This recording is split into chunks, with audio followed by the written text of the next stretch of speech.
2 से 3 सेकंड का टाइम मिलेगा एक प्रश्न को पढ़ने के बाद। अपना भी सोचना कि आंसर क्या हो सकता है किस प्रश्न का। तो क्वेश्चन नंबर 1 है, निम्नलिखित में से गीत गोविंद के रचयिता कौन थे? बहुत रिपीटेड होता है ये प्रश्न, आसान सा प्रश्न है। इसका उत्तर है जयदेव। तो बंगाल के सैन वंशीय शासक लक्ष्मण सेन का शासनकाल जो है सांस्कृतिक उपलब्धियों की दृष्टि से महत्वपूर्ण रहा। और लक्ष्मण सेन जो है स्वयं विद्वान था तथा विद्वानों का उदार रक्षक था। सेन की राजसभा में अनेक विद्वान निवास करते थे। सेन कौन? लक्ष्मण सेन। इनमें गीत गोविंद के लेखक जयदेव और पवन दूत के लेखक धोई आदि थे। तो याद रखिएगा। क्वेश्चन नंबर 2 पर आ जाइए। बौद्ध संघ में भिक्षुणी के रूप में स्त्रियों के प्रवेश की अनुमति बुद्ध द्वारा दी गई थी। वैशाली में।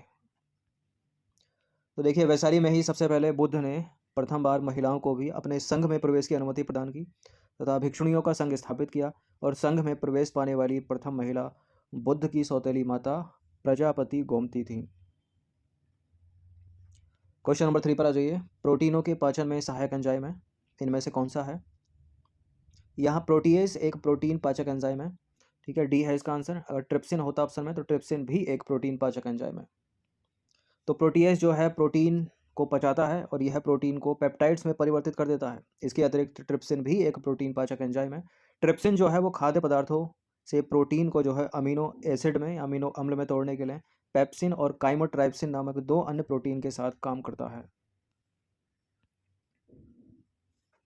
क्वेश्चन नंबर 4 पर आ जाइए। प्राचीन भारत के साहित्यिक इतिहास में पाणिनि और पतंजलि का नाम प्रसिद्ध है और आपको बताना है कि यह निम्नलिखित में से किस राजवंश से के समय थे? पाणिनि और पतंजलि किस राजवंश के समय थे? ये शुंग वंश के। ऑप्शन नंबर सी।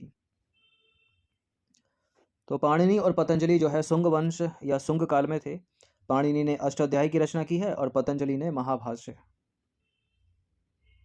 क्वेश्चन नंबर 5 पर आ जाइए। निम्न यौगिकों में से कौन सा एक शांतिकारक औषधि के रूप में प्रयुक्त होता है? शांतिकारक औषधि के रूप में कौन सा प्रयुक्त होता है इसमें? Potassium bromide. Option number A. तो पोटेशियम ब्रोमाइड का उपयोग जो है नींद लाने की दवा के रूप में किया जाता है। और पोटेशियम ब्रोमाइड एक अकार्बनिक यौगिक है। इसका रासायनिक सूत्र होता है KBr। और एक चीज़ और इंपॉर्टेंट है पोटेशियम ब्रोमाइड से रिलेटेड, पोटेशियम ब्रोमाइड का जो इस्तेमाल है वो फोटोग्राफी में भी किया जाता है। क्वेश्चन नंबर 6 पर आ जाइए। यह स्टेटमेंट वाला प्रश्न है, बताना कि इनमें से कौन सा करेक्ट होगा।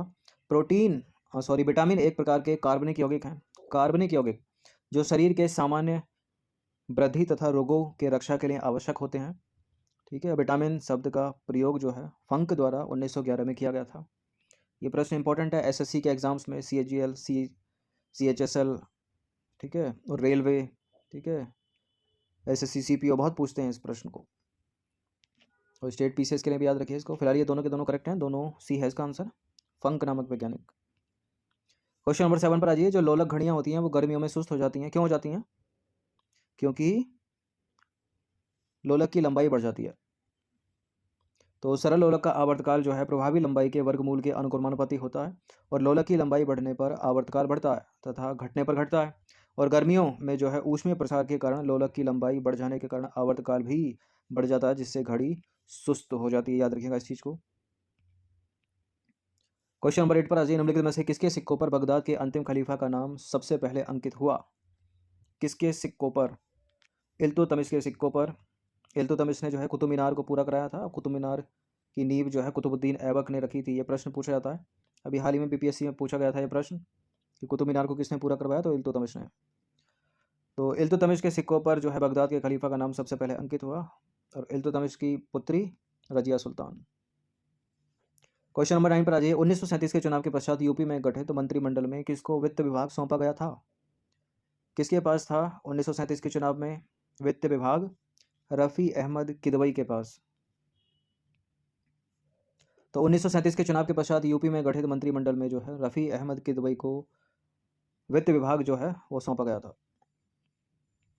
क्वेश्चन नंबर 10 पर आ जाइए। निम्नलिखित युग्मों में से कौन सा एक सही सुमेलित नहीं है? यह है जनजाति, यह है स्थान जहाँ वो पाई जाती हैं। फुलानी जनजाति पश्चिमी अफ्रीका, बंतू निवास करते हैं सहारा में, मसाई पूर्वी अफ्रीका और नूबा हो गया सूडान। ये मसाई को बहुत पूछते हैं स्टेट PSS में। केन्या में निवास करती है और केन्या जो है पूर्वी अफ्रीका। सही है स्टेटमेंट ये, मतलब तीसरा वाला सी विकल्प सही है।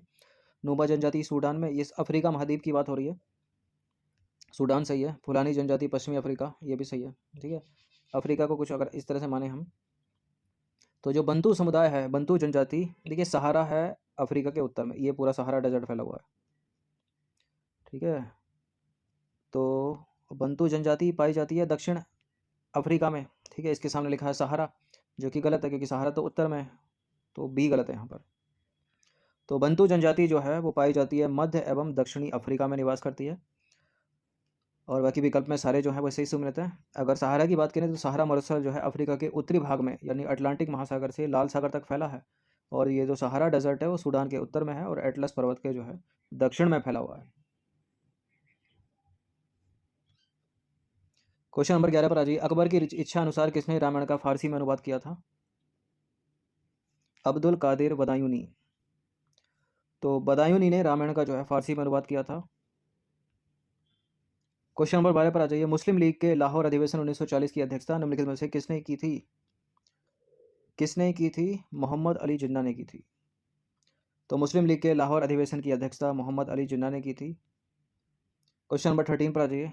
सेरेब्रल पालसी एक मस्तिष्क संबंधी विकार है जो सामान्यतः पाया जाता है वृद्धों में, ड्रग नशेड़ियों में, छोटे बच्चों में, या केवल महिलाओं में? छोटे बच्चों में पाया जाता है ये। तो सेरेब्रल पालसी जो है एक मस्तिष्क संबंधी विकार है जो सामान्यतः 7 वर्ष तक के बच्चों में विशेष रूप से होता है। अब आ जाइए क्वेश्चन नंबर 14 पर। निम्नलिखित में से कौन सा एक विस्फोटक पदार्थ नहीं है? ट्राइनाइट्रोटॉलुएन, ट्राइनाइट्रोग्लिसरीन, साइक्लो ट्राइमेथिलीन, ट्राइनाइट्रो साइक्लो ट्राइमेथिलीन, ट्राइनाइट्रामीन, और चौथा है नाइट्रोक्लोरोफॉर्म। तो देखिए बचपन में आपने छोटी क्लास में पढ़ा होगा, ठीक है, TNT TNG वगैरह। ट्राइनाइट्रोटॉलुएन, ट्राइनाइट्रोग्लिसरीन ये बिल्कुल विस्फोटक हैं, तो पहला दूसरा तो है ये विस्फोटक। और साइक्लो ट्राइमेथिलीन, ट्राइनाइट्रामीन भी एक विस्फोटक है, जबकि नाइट्रोक्लोरोफॉर्म जो है विस्फोटक नहीं है, ठीक है। अस्पतालों में इसका यूज़ होता है, डॉक्टर्स करते हैं। तो नाइट्रोक्लोरोफॉर्म जो है डॉक्टरों के द्वारा इलाज के दौरान एनेस्थीसिया के रूप में जो है दिया जाता है। बाकी सारे विस्फोटक हैं तीनों, ट्राइनाइट्रोटॉलुएन, ट्राइनाइट्रोग्लिसरीन, साइक्लो ट्राइमेथिलीन, ट्राइनाइट्रामीन। क्वेश्चन नंबर 15 पर आ जाए। निम्नलिखित में से किस गुप्त शासक ने हूणों पर विजय प्राप्त की थी? प्रश्न रिपीटेड है, बहुत पूछा गया एग्जाम में। स्कंदगुप्त इसका आंसर है। तो गुप्त शासक स्कंदगुप्त को राज्यारोहण के तुरंत बाद हूणों के आक्रमण का सामना करना पड़ा, और गुप्त शासक स्कंदगुप्त ने हूणों पर विजय प्राप्त की। क्वेश्चन नंबर 16 पर आ जाइए। होली त्यौहार के सार्वजनिक उत्सव में भाग लेने वाला प्रथम दिल्ली का सुल्तान कौन था? कौन था? मोहम्मद बिन तुगलक। तो होली त्यौहार के सार्वजनिक उत्सव में भाग लेने वाला दिल्ली का पहला सुल्तान मोहम्मद बिन तुगलक था। क्वेश्चन नंबर 17 पर आ जाइए। दिल्ली के किस सुल्तान ने इस उद्देश्य से एक अनुवाद विभाग की स्थापना की थी कि उससे दोनों संप्रदाय के लोगों में एक दूसरे के विचारों को समझा जा सके?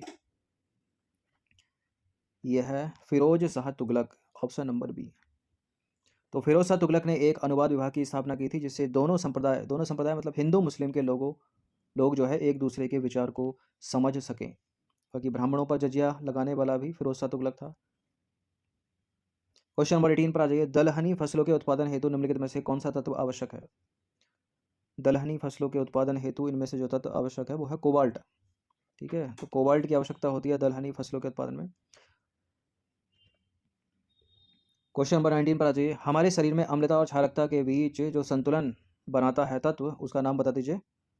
फास्फोरस, सोडियम, पोटेशियम या कैल्शियम, कौन बनाता है? वो है फॉस्फोरस। तो फॉस्फोरस हमारे शरीर में अम्लता और क्षारकता के बीच संतुलन मेंटेन करता है, बनाए रखता है। 20वां प्रश्न है, दो स्टेटमेंट वाला ये प्रश्न है। निम्नलिखित कथनों पर हम विचार करेंगे। पहला स्टेटमेंट है, आगरा नगर की स्थापना 1504 में लोधी वंश के शासक सिकंदर लोधी ने की थी और अमीर खुसरो का जन्म 1253 में उत्तर प्रदेश के पटियाली में हुआ था। बताइए कौन सा करेक्ट है? इस प्रश्न को तो बहुत पूछते हैं एग्जाम में। सिकंदर लोधी, आगरा नगर की स्थापना 1504, सही है। अमीर खुसरो का जन्म 1253 में और उत्तर प्रदेश के पटियाली में। तो करेक्ट हो गए दोनों के दोनों स्टेटमेंट, सी है इसका आंसर। और अमीर खुसरो को जो है भारत का तोता के नाम से भी जाना जाता है। तो ये प्रीवियस ईयर के प्रश्न थे। इस तरह ये सारे प्रश्न जो है यूपीपीएससी में पहले पूछे जा चुके हैं, ठीक है। इनकी प्रैक्टिस एक बार कर लीजिएगा। धन्यवाद।